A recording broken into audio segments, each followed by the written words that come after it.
When the Valyrian Hegemony glassed the Terran Embassy on Kesk, they expected humanity to weep, to fracture, or to beg.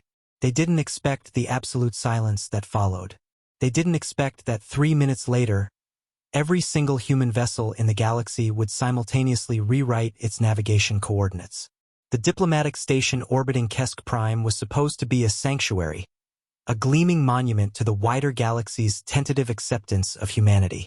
Built by a consortium of Earth's oldest corporate titans, the superstructure was forged by U.S. Steel's orbital foundries, its life support systems engineered by Siemens Aerospace, and its gravity tethers braided by the descendants of Lockheed Martin.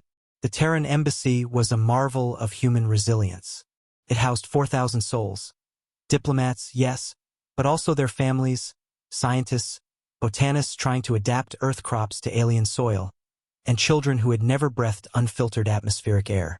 William Carver, a senior communications technician, was sipping synthetic coffee from a ceramic mug when the proximity alarms began to scream. Carver was a veteran of the early Mars colonial riots, a man who had seen human cruelty up close. But the sensory feed that flooded his console in the embassy's command center defied anything he had ever witnessed.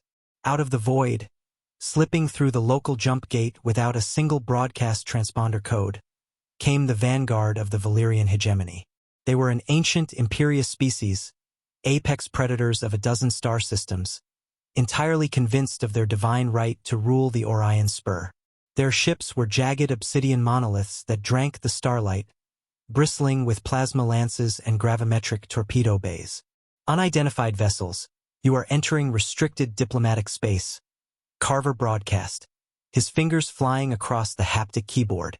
He routed the signal through the massive Northrop Grumman subspace arrays anchored to the station's hull. Halt your approach and transmit clearance codes. The response was a localized gravity well opening directly inside the embassy's defensive perimeter.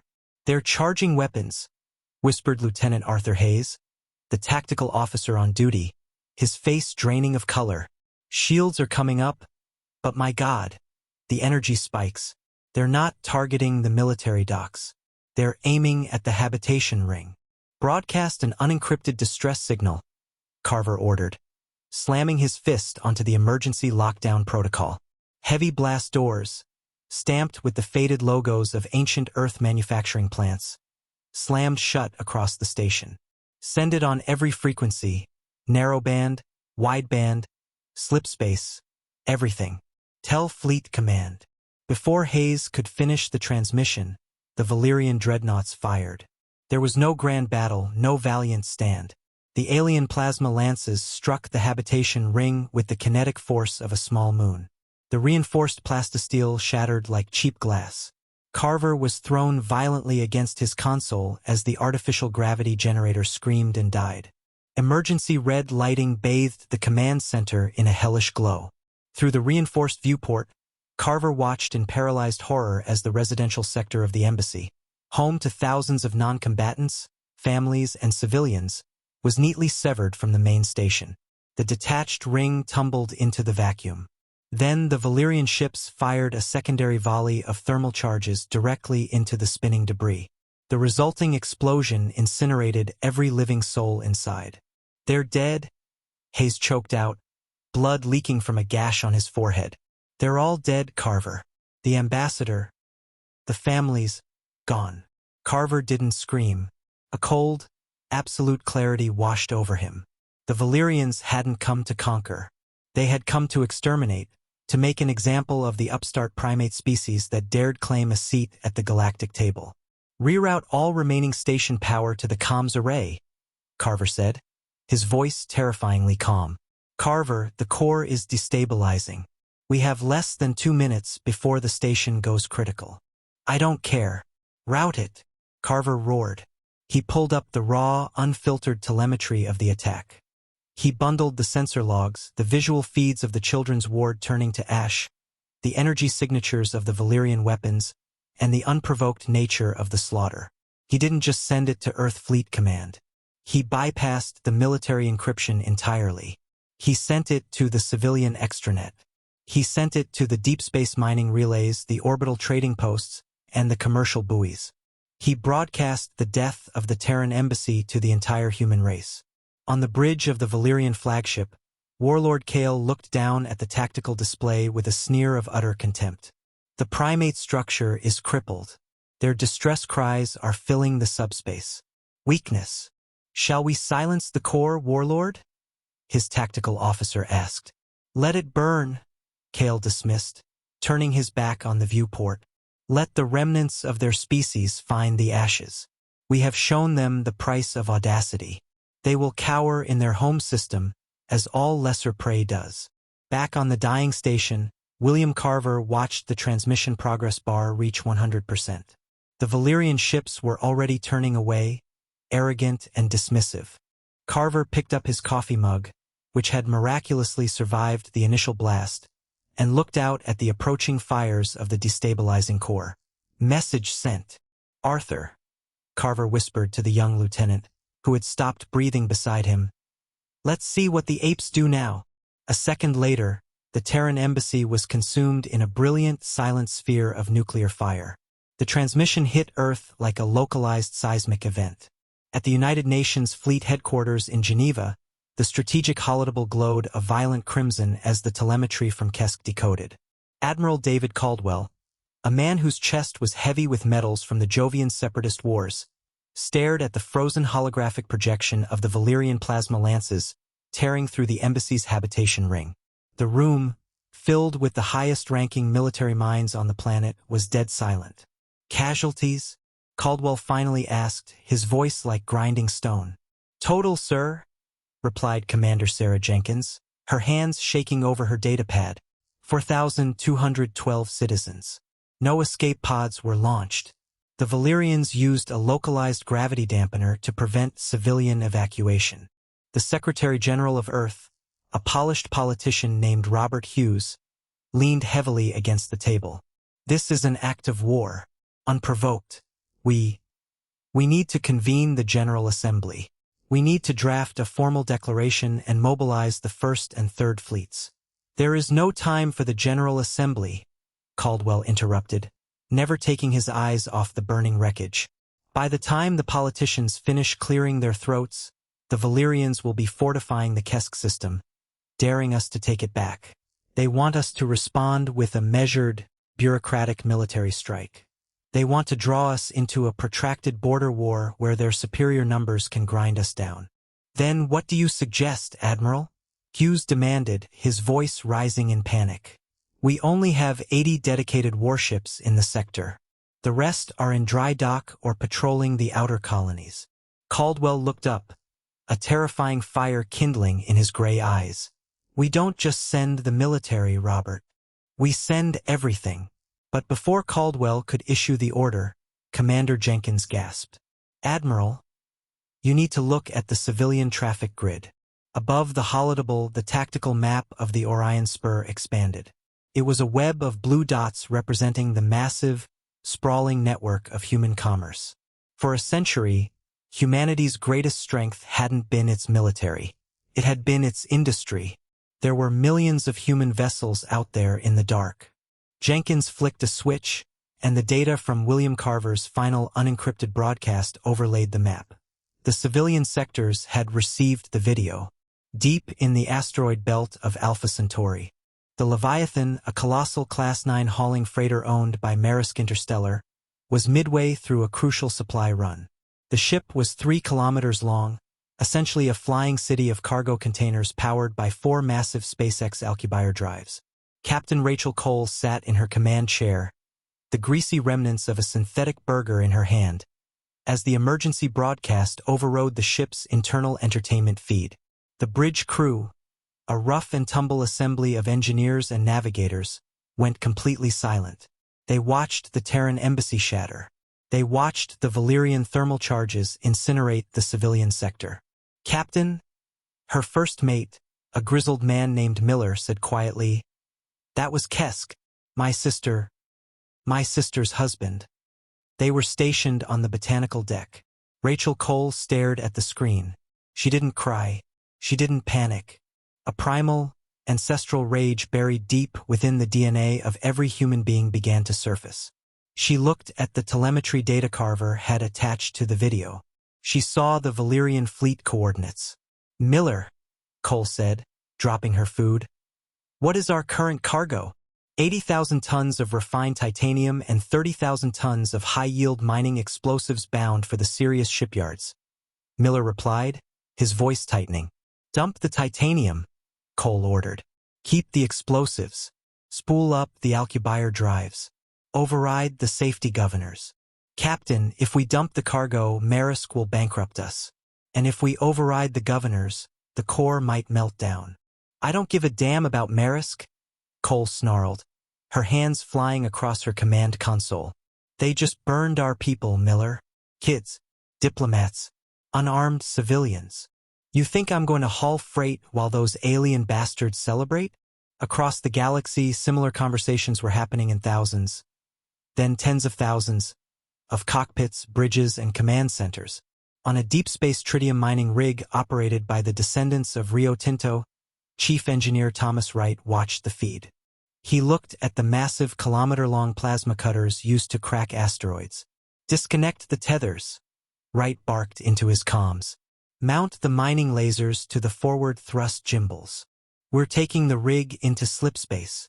On a luxury cruise liner owned by Virgin Galactic, carrying 10,000 wealthy tourists, Captain Richard Holden locked the civilian passengers inside their reinforced suites. He dumped the luxury swimming pools into space to reduce mass, diverted all life support to the bridge, and engaged the experimental hyperdrives. "Hold on to your drinks, folks," he announced over the intercom. "We're going hunting." Back at Geneva, Fleet headquarters was in a state of absolute chaos. The holodeble was flashing violently. "Admiral," Jenkins yelled over the cacophony of alarms. "The grid. The entire civilian grid is deviating from its flight paths." Caldwell stared at the screen. The millions of blue dots, freighters, yachts, mining barges, medical frigates, corporate transports, were all stopping in unison. Across 1,000 light-years of space, millions of human ships dropped out of transit, halted their orbits, and severed their cargo tethers. For exactly 3 minutes, the human commercial network stopped. The galaxy held its breath. Then every single dot turned red. "They're computing jump coordinates," Jenkins whispered, awe and terror bleeding into her voice. "Sir, it's not just a few ships. It's all of them. The Astrogators Guild just unlocked the slipspace limiters. The mining conglomerates are weaponizing their industrial lasers. The cargo haulers are loading up on kinetic mass." Secretary General Hughes stared in horror. "Where are they going? They don't have military coordination." "They don't need it," Caldwell said, a dark, proud smile pulling at the corners of his mouth. "They have the coordinates Carver sent. They're all jumping to Kesk." Caldwell turned to his communications officer. "Transmit a fleet-wide order to all armed UN naval vessels. Cancel all shore leave. Ignore protocol.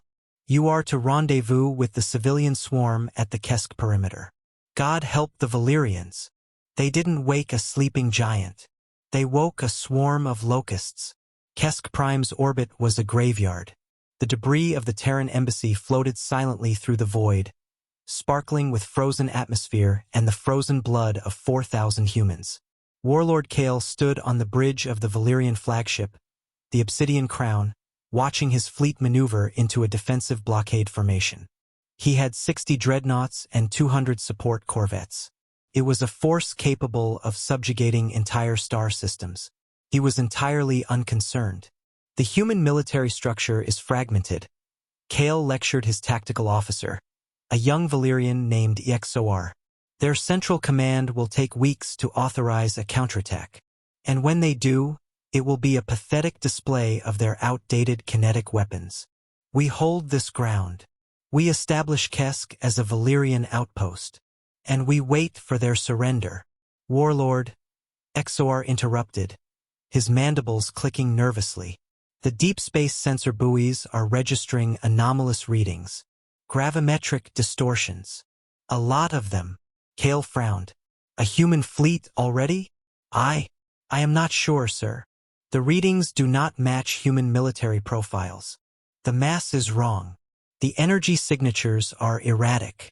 They are not forming a standard jump point aperture. Then what are they doing? Kale demanded. They are tearing the fabric of space. Exor stammered, stepping back from his console as the warning lights turned a blinding, frantic purple. Sir, slip space ruptures detected. Distance, 300,000 kilometers. How many? Exor swallowed hard. 17. Wait. 50. 500. 4,000. Warlord, I am losing count. The sensors are overloading. Outside the viewport, the black void of space began to boil. Normally, a ship exiting slipspace created a neat, contained flash of blue light.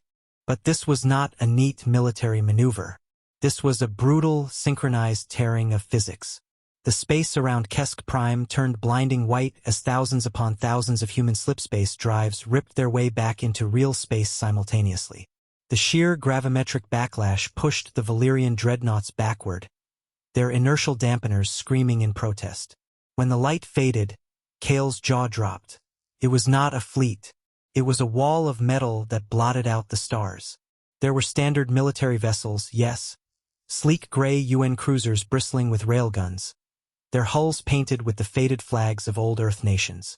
But they were a tiny minority, completely swallowed by the civilian armada. There were massive Maersk cargo haulers, kilometers long, strapped with crude makeshift armor plating welded on during transit. There were Rio Tinto mining platforms moving with agonizing slowness, their colossal industrial plasma cutters glowing with a terrifying, unregulated heat. There were Amazon Blue Origin logistics hubs that had literally ripped themselves out of orbit, flying like massive, heavily shielded bricks. There were garbage scows, medical frigates, courier ships, and luxury yachts. None of them were in formation. They formed a chaotic, overlapping swarm, an avalanche of humanity driven by a singular, collective rage. By the ancestors, Kale whispered. What is this? Incoming transmission, Exor said, his voice trembling. It's coming from everywhere. An open broadcast on all frequencies. Put it on, Kale ordered, trying to maintain his composure. The bridge was instantly filled with a chaotic symphony of human voices. It wasn't a single refined diplomat or a stern military commander. It was thousands of voices overlapping. This is Captain Cole of the Wanderlust. You alien bastards. You're in our space. Mining Rig Tartarus online. Plasma cutters at 300%. Let's carve these freaks up.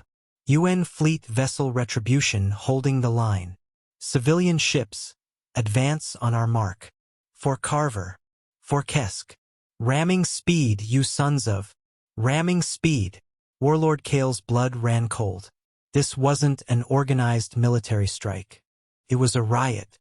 It was a stampede. Fire! Kale roared. Open fire on all targets.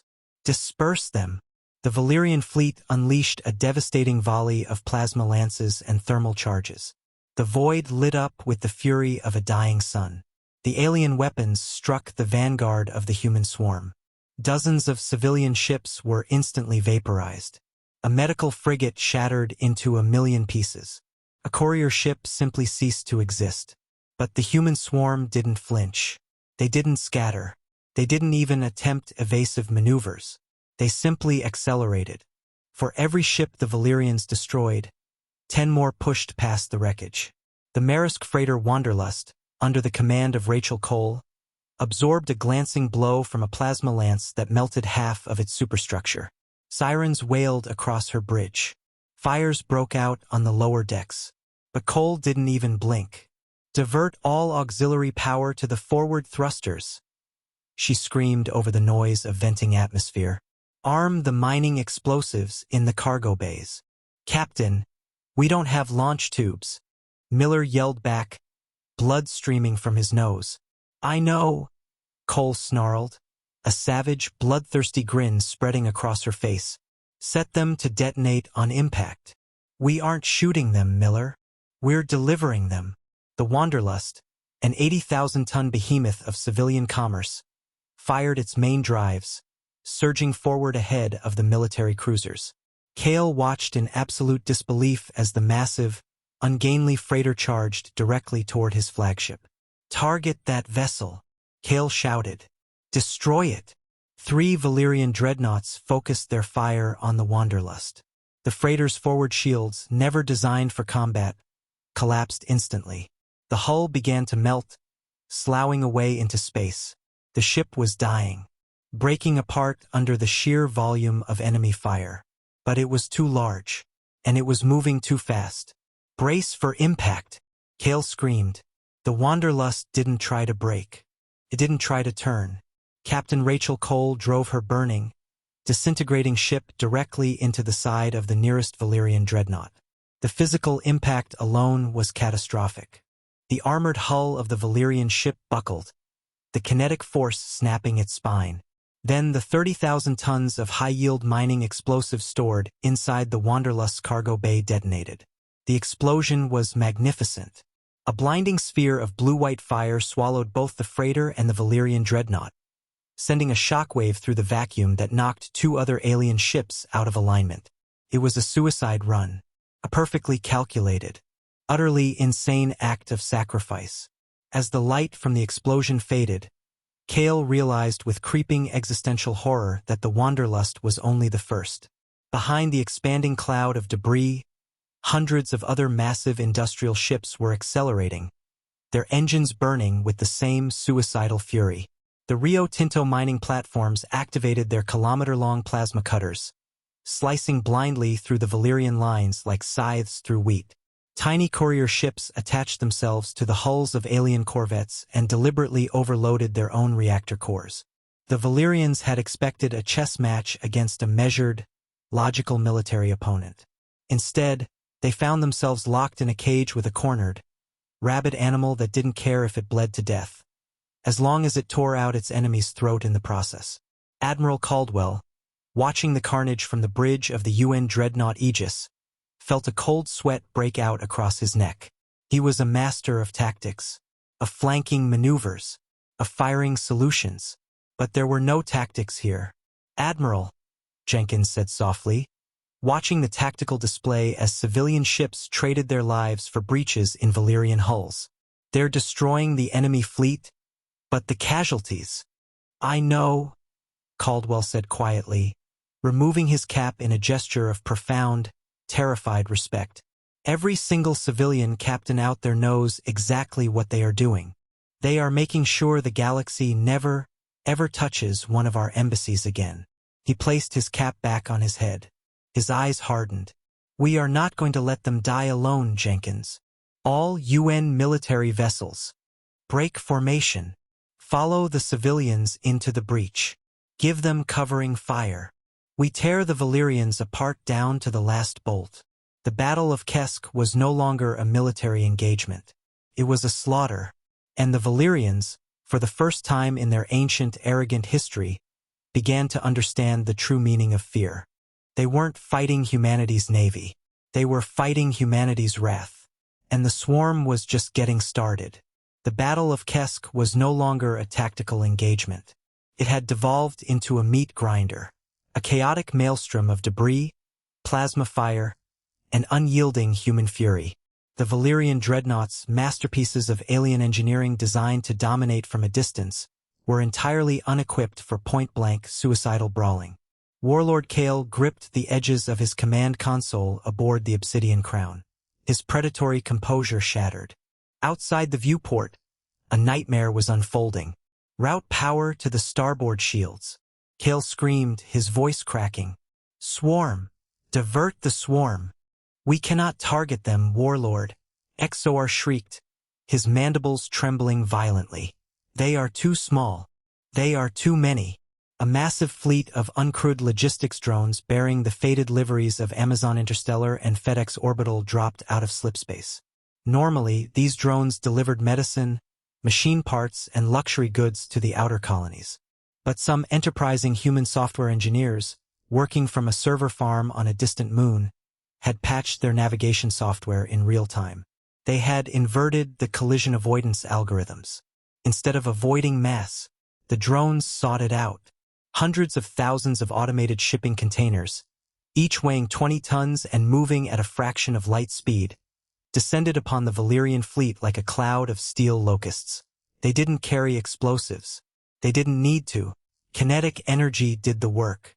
Kale watched in paralyzed horror as a Valyrian support cruiser, a ship that had brought the mighty Centauran Republic to its knees a century earlier, was literally sanded down to its structural skeleton by a relentless barrage of Amazon delivery drones slamming into its hull, one after another, in a ceaseless drumbeat of destruction. Attention, all civilian craft.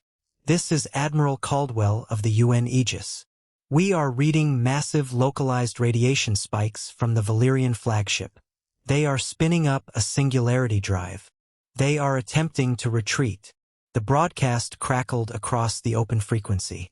On the bridge of the Obsidian Crown, Kale had indeed authorized the desperate maneuver. His fleet had been reduced to 1/3 of its original strength. The grand subjugation of humanity had turned into a massacre of his own forces. Engage the singularity drive, Kale ordered. His pride had completely evaporated, replaced by a desperate, animalistic need to survive. Leave the stragglers. We jump to Vera Prime immediately. Spooling the drive, Zor replied frantically. 10 seconds until aperture generation. But humanity wasn't going to let them leave. From the churning debris field, a squadron of heavy industrial towing rigs emerged.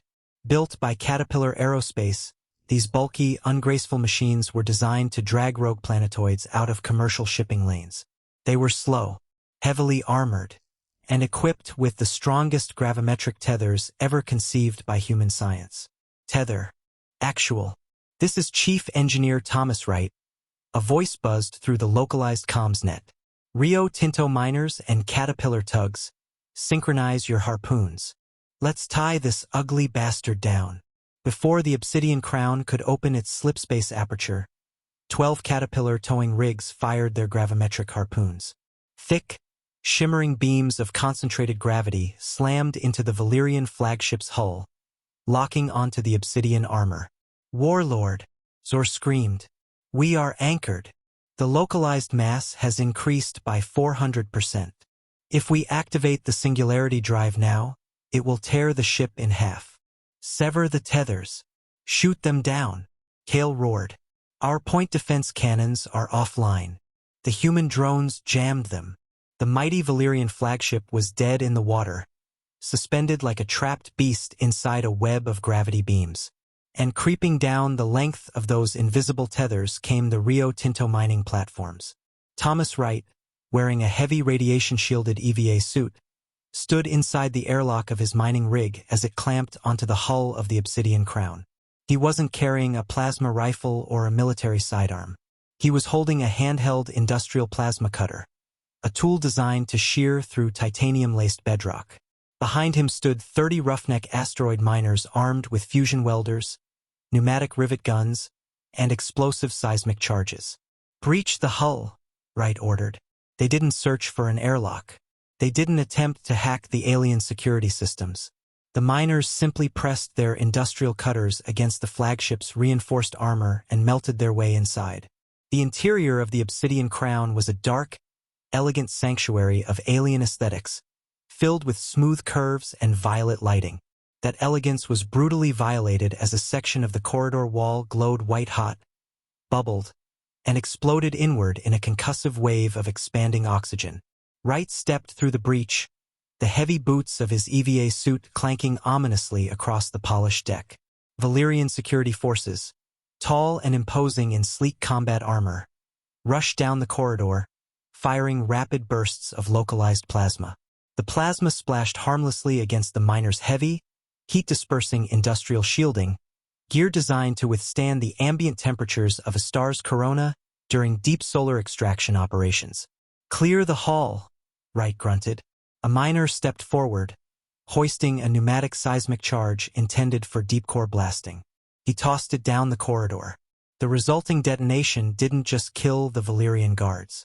It ruptured the internal gravity plating, warped the corridor into an unrecognizable knot of twisted metal, and depressurized 3 adjacent decks.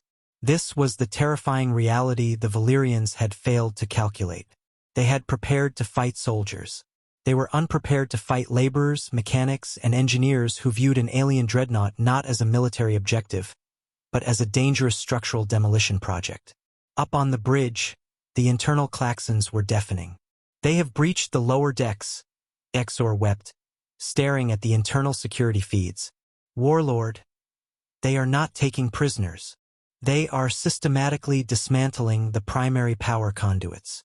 They are cutting the ship apart from the inside." Kale fell to his knees. The invincibility of the hegemony was a lie. The grand superiority of his species was a myth, shattered in a single afternoon by a race of primates who used cargo ships as bombs and mining tools as weapons of terror. "Broadcast the surrender," Kale whispered, his spirit completely broken. "Send it on all human frequencies. Unconditional surrender. We submit." Zor frantically activated the wideband transmitter. "Terran fleet. This is the Valyrian flagship. We are powering down our weapons. We surrender." Silence hung over the comms for 3 agonizing seconds. Then the voice of Admiral Caldwell broke through the static. Calm, cold, utterly devoid of mercy. "Valyrian flagship. Your surrender is received and acknowledged by the United Nations military." Kale exhaled a ragged breath of relief. They were civilized. They would honor the laws of war. However, Caldwell's voice continued, a dark edge creeping into his tone. "I am only in command of the 74 military vessels in this sector. The remaining 6,400 civilian vessels have apparently muted my frequency. I have no authority over them. And from where I am sitting, Warlord, they do not look like they are in a forgiving mood." Kale looked up in horror. Through the viewport, he watched the caterpillar tugs rev their main thrusters, pulling the gravimetric tethers in opposite directions.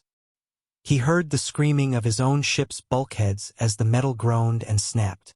He saw the Rio Tinto miners planting massive seismic charges along the bridge's exterior viewport. The humans weren't going to accept his surrender. They were going to make sure the galaxy learned a lesson it would never forget. "May the ancestors forgive us," Kale whispered. The reinforced bridge viewport shattered. The Kesk system was quiet once more.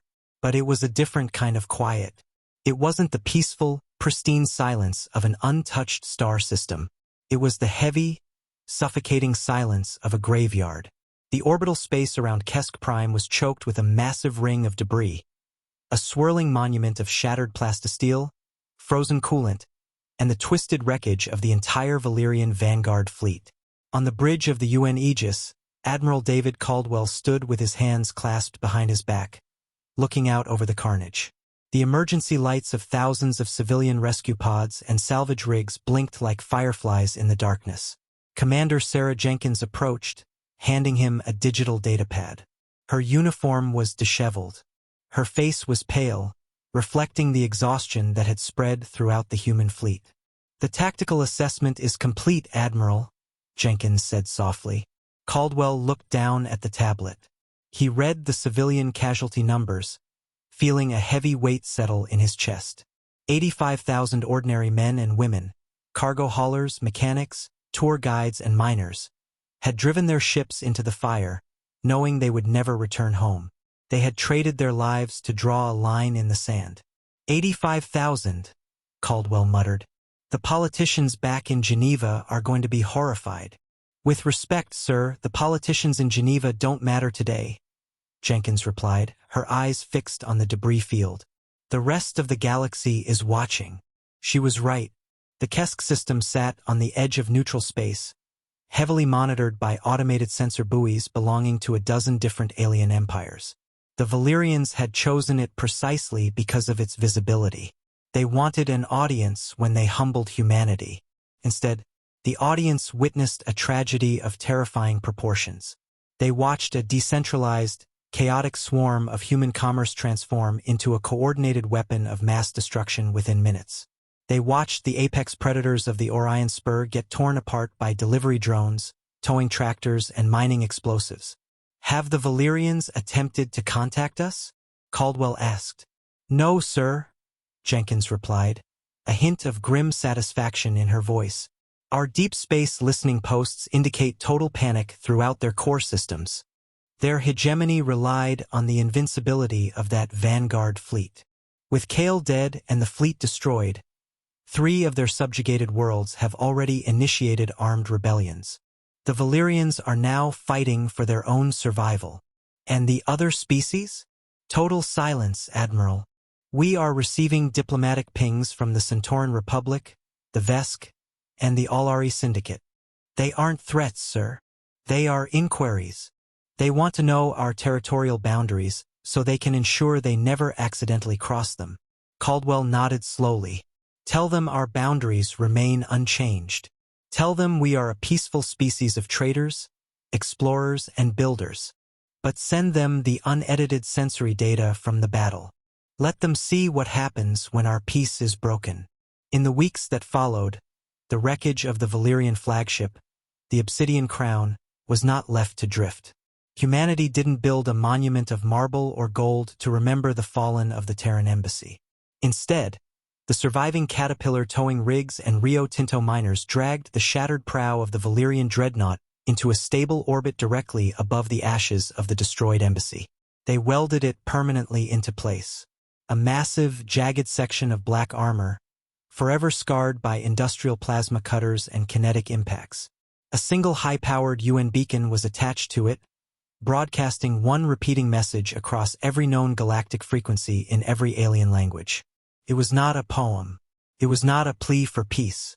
It was a simple statement of fact, echoing into the dark void of the cosmos. Here lies the wrath of the Valyrian hegemony, broken by the workers, the haulers, and the builders of Earth. We wish for peace. Do not force us to change our course. For 1,000 years, humanity had been viewed as a fragile, fragmented species, too busy fighting among themselves and hauling freight to ever pose a threat to the ancient noble empires of the galaxy. But Kesk changed everything. The galaxy learned that a human warship was a dangerous thing, built with precision and lethal intent. But a human civilian pushed to the edge of grief, stripped of fear, and armed with a cargo ship full of raw mass, that was a force of nature. Humanity didn't need a massive military to rule the stars. They simply needed the galaxy to understand that if you burned their home, if you touched their children, the entire human race would drop what it was doing, cross the void, and tear your empire down to the studs. And from that day forward, no alien vessel ever flew within a light year of a Terran embassy again. Thank you for exploring the dark and triumphant corners of the galaxy with us. If this HFY story made you proud to be human and you want to hear more tales of humanity showing the cosmos what we're made of, please smash that like button, share this story with your fellow sci-fi fans, and don't forget to subscribe to the channel so you never miss a new upload. What did you think of the civilian swarm? Leave a comment below.